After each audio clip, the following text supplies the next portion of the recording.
World History Discussions, Chapter 8, Part 8. Yep, that's Chen Shi Huangdi's tomb. I've been there in Xi'an, China. The terracotta soldiers, when he died in 210 BCE, and then his empire collapsed in 207 BC, basically from its own brutality. So that was a 14-year, short-lived experiment with centralized rule, and that could have ended centralized rule, but only a year later, in 206 BCE, centralized rule returned. That's the group in yellow, by a guy named Liu Bang, who started the Han Dynasty. Han was the name of Liu Bang's native land, and the Han Dynasty turned out to be one of China's longest and most influential dynasties ever. It lasted over 400 years, although there was a brief period from 9 to 25 CE when Wang Mang usurped the throne. We're going to get to that later in this very chapter. Capital was Chang'an for the early Han Dynasty, which was from 206 BCE to 9 CE. The later Han's, 25 CE to 220 CE, would move east to Luoyang.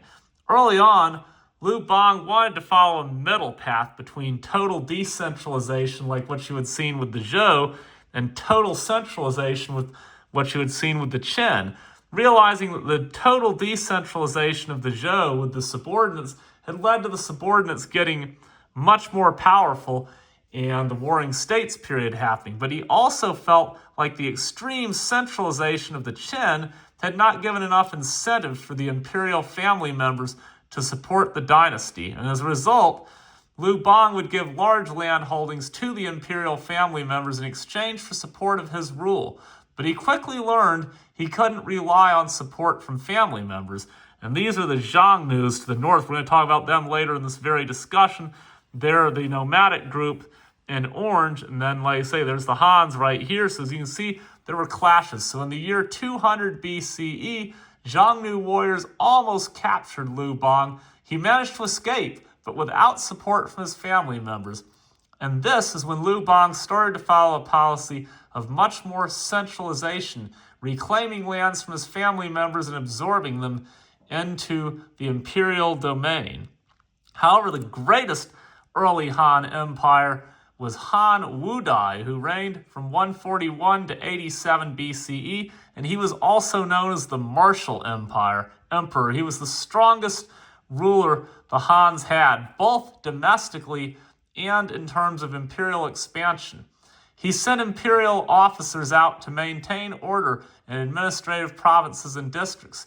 He continued the Qin policy of building roads and canals for trade and communication within China, levies taxes on agriculture, trade and craft industries, and monopolized the production of iron and salt, while putting the lucrative liquor industry also under strict supervision.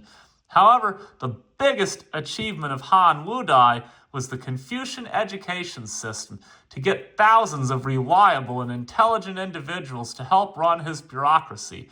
In 124 BCE, Wudai established an imperial system of higher learning to prepare young men for government service. This system had Confucianism as its main curriculum. By the end of the early Han Dynasty, 3,000 students were enrolled, and by the end of the later Han Dynasty, it was over 30,000. In addition to the domestic front, though, Han Wudai was equally aggressive in foreign policy with his invasion of Vietnam and North Korea. You can see that both of those are incorporated in yellow into the Han Empire. He brought Han armies into both, in addition to the Confucian education system. However, the biggest foreign challenge that Han Wudai would face was the Xiongnu Confederation, which was a militarized nomadic group on the Central Asian steppes. You can see them in orange, and we're going to talk about the Xiongnu in the very next discussion, because it kind of sets us up for the Silk Roads, which we won't discuss until chapter 12, but we're about to get into one of my favorite subjects in the very next discussion, geography.